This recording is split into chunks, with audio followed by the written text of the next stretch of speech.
Ahmedabad plane crash recent একটা খুবই দুঃখজনক ঘটনা।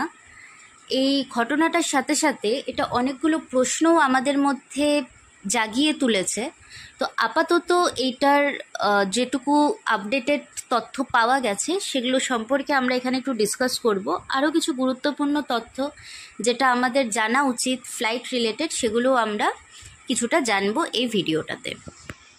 এখানে দুটো ছবি আছে ঘটনাস্থলের। ছবিগুলো দেখেই বোঝা যাচ্ছে যে কতটা ভয়ঙ্কর ছিল সিচুয়েশনটা। এই প্লেনটা যখন ক্র্যাশ করে, যেই জায়গায় ক্র্যাশ করেছিল সেই অবস্থাটা আর তার পরবর্তী ক্ষণের অবস্থা সেই জায়গাটাতে। গুরুত্বপূর্ণ তথ্যের মধ্যে প্রথমে আমরা জানবো হচ্ছে ফ্লাইট ডিটেলস। কোন ফ্লাইটের কথা বলা হচ্ছে? এটা এয়ার ইন্ডিয়া AI-171। রুট কোনটা ছিল? আহমেদাবাদ থেকে লন্ডন, আর আহমেদাবাদে রানওয়ে 23 থেকে এটা টেক অফ করেছিল। এয়ারক্রাফট, এটা একটু ভালো করে আমাদের মাথায় রাখতে হবে। এয়ারক্রাফট কোনটার ইউজ হচ্ছিল? Boeing 7878 Dreamliner. কোন এয়ারপোর্ট থেকে এটা টেক অফ করছিল? আহমেদাবাদ এয়ারপোর্ট, যেটাকে আমরা কি সর্দার বল্লভভাই প্যাটেল ইন্টারন্যাশনাল এয়ারপোর্ট বলেও জেনে থাকি। এই ফ্লাইটের পাইলট কে ছিল? সুমিত সাভারওয়াল, যিনি খুবই এক্সপিরিয়েন্স দেখলেই বোঝা যাচ্ছে এখানে 8200 ঘন্টার এভিয়েশন এক্সপিরিয়েন্স আছে। ফ্লাইট এক্সপিরিয়েন্স অলরেডি ছিল ওনার। কো পাইলট ছিল ক্লাইভ কুন্দার, এনারও ফ্লাইং এক্সপিরিয়েন্স অনেকটাই, 1100 ঘন্টার ফ্লাইং এক্সপিরিয়েন্স ছিল। এটা ছিল আমাদের ফ্লাইট ডিটেলস, যে ফ্লাইটটা ক্র্যাশ করেছে সেটা। এবার হচ্ছে ইনসিডেন্ট ডিটেলস। হয়েছিলটা কি? টাইম অফ ক্র্যাশ, টেক অফের 3 থেকে 5 মিনিটের মধ্যেই এটা ক্র্যাশ করে যায়। মানে পাইলটের কাছে অতটা সময়ও ছিল না যে সেরকম কোনো ব্যবস্থা করা যাবে। ক্র্যাশ সাইট কি? Near Ahmedabad airport. বেশি অল্টিটিউডে, বেশি উচ্চতায় যেতেই পারেনি আসলে। নিয়ার আহমেদাবাদ এয়ারপোর্ট, মেঘামানি area into a student hostel compound. তো একটা স্টুডেন্ট হোস্টেলের মধ্যে এটা ক্র্যাশ করে মেঘামানি এরিয়াতে, এয়ারপোর্টটার কাছেই।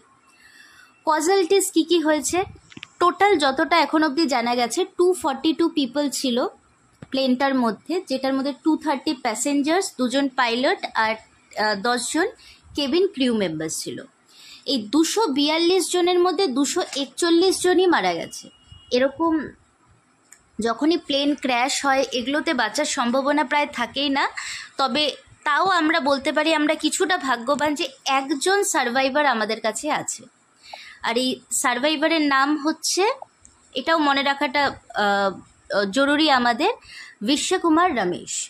একজন সার্ভাইভার এখান থেকে পাওয়া গেছে আমাদের। Take off and quickly lost its altitude, failing to climb beyond 6 to 5 feet. মানে মোটামুটি 600 ফিট অবধি উঠতে পেরেছিল, তারপরেই এটা কি ক্র্যাশ করে যায়।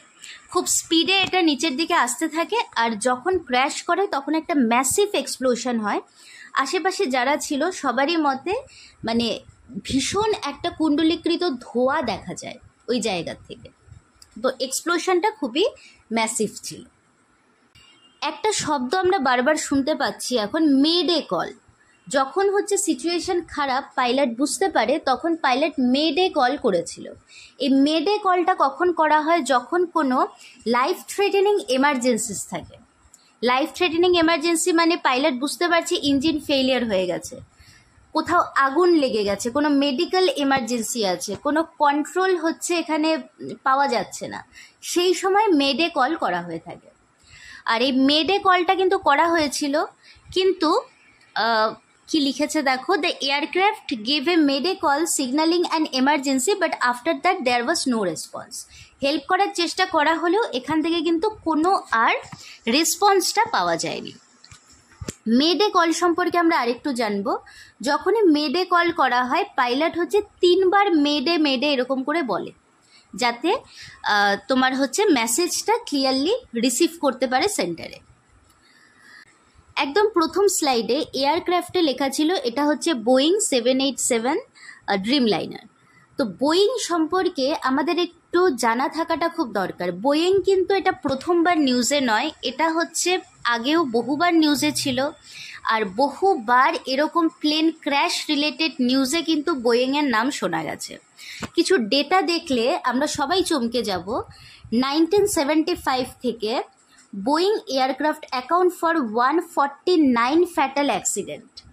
নাম্বারটা কিন্তু কম নয়, 149 ফ্যাটাল অ্যাক্সিডেন্টস।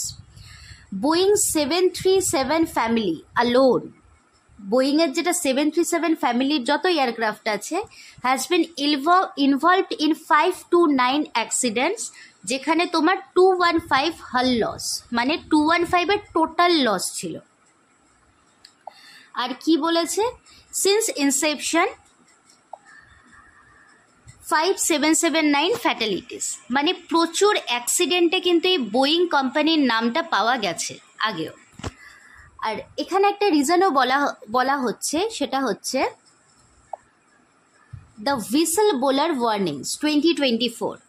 এইটার যেটা ইঞ্জিনিয়ার ছিল, এর বোয়িং এটা তৈরির সময় একজন যে ইঞ্জিনিয়ার ছিল, Sam, a senior Boeing quality engineer, testified before US Congress in April 2024 and exposed deep-rooted manufacturing shortcuts.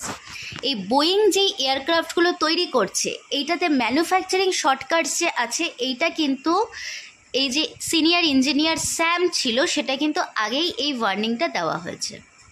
এখন অবধি প্রবাবল কজ বলতে কিসের জন্য এই দুর্ঘটনাটা ঘটলো সেটা না জানা গিয়ে থাকলেও প্রবাবল কজেস কি হতে পারে প্লেন ক্র্যাশের, সেগুলো আমরা একটু জেনে রাখি। বার্ড স্ট্রাইক বলতে প্লেনটা যখন টেক অফ করছে সেই টাইমে ধরো কোনো পাখির ধাক্কা লাগলো, তো সেটাতে কিন্তু প্লেন ক্র্যাশের সম্ভাবনা থাকতে পারে। ইঞ্জিন ফেইলিয়ার, আচ্ছা আরেকটা কথা বলে রাখি, যে সমস্ত ভিডিও ধরো দেখা যাচ্ছে সেখানে কিন্তু বার্ড স্ট্রাইক হতে পারে এমন কোনো মানে সিচুয়েশন দেখা যায়নি। নেক্সট হচ্ছে ইঞ্জিন ফেইলিয়ার, সম্ভবত রিজনটা এটাই হতে পারে, এখানে দুটো যে ইঞ্জিন ছিল দুটো ইঞ্জিনই ফেইলিয়ার হয়ে গেছিল, তার জন্য প্লেনটা ক্র্যাশ করেছে। মানে যাই হোক, যেই জ্বালানি ধরো ছিল প্লেনটা একটা উচ্চতায় পৌঁছানোর জন্য, সেটাই ঠিকভাবে কাজ করতে পারেনি। পাইলট এরার অর মিসকমিউনিকেশন, এখানে যে দুইজন পাইলট ছিলেন, একজন পাইলট আর একজন কো পাইলট, দুজনেরই এভিয়েশন এক্সপিরিয়েন্স বা ফ্লাইং এক্সপিরিয়েন্স কিন্তু অনেকটাই বেশি। তো পাইলট এরার বা মিসকমিউনিকেশন এই কজটাও সম্ভবত হবে না, বাট এটাও ওয়ান অফ দ্য কজেস তোমার প্লেন ক্র্যাশের একটা কজ হিসাবে এইটাও দাঁড়ায় মাঝে মধ্যে।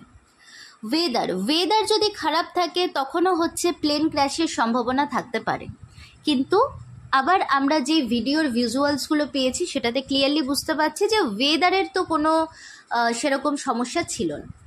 আরেকটা কি টেরার বলতে তোমার হচ্ছে ধরো কোনো রকম আভ্যন্তরীণ কোনো সিচুয়েশন হয়েছে বা বাইরের থেকে প্লেনকে হাইজ্যাক করা হচ্ছে, এগুলোও কোনো সিচুয়েশন দাঁড়াতে পারে। তো সেরকমও কোনো ঘটনা এখানে ছিল না। মোস্ট প্রবাবল কজ হচ্ছে এখানে ইঞ্জিন ফেইলিয়ার। আরও এখনও ডিটেলড অনেক তথ্য আসা বাকি।